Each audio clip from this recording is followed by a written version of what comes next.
India మనకు కూడా వాళ్ళే మన ఓపికనే ఇవాళ మన టారిఫ్లు తగ్గే కారణమైంది అని చెప్పి ఎకనామిక్ టైమ్స్ కూడా మాట్లాడుతుంది. యుఎస్ ట్రేడ్ డీల్ ఏదైతే ఉందో అది sensitive agriculture items and dairy ఏదైతే కాంగ్రెస్ గంభీరమైన ఆరోపణలు చేస్తుంది కదా, తాకట్టు పెట్టేసిండు మోడీ అని, నరేందర్ సరెండర్ అని.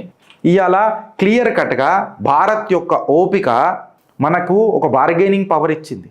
మన కాంపిటీషన్స్ కంటే టెక్స్టైల్స్ అంటే వియత్నాం, బంగ్లాదేశ్ మంచి పొజిషన్లు ఉండే, ఇవాళ వాళ్ళకంటే మంచి టారిఫ్లు మనకు దొరికినాయి.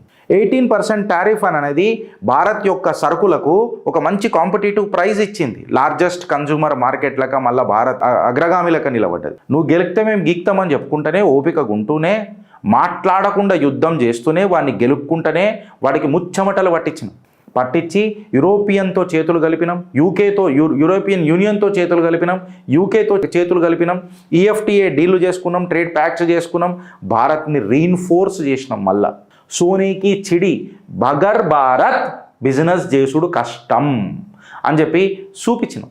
ఆబ్వియస్గా ఈ స్ట్రాటజీ చేసిన నేతృత్వం వహిస్తున్న మోదీ గారికి దీని క్రెడిట్ ఇవ్వాలన్నా వద్దాం మనం? మీ కమెంట్ రూపంలో చెప్పండి.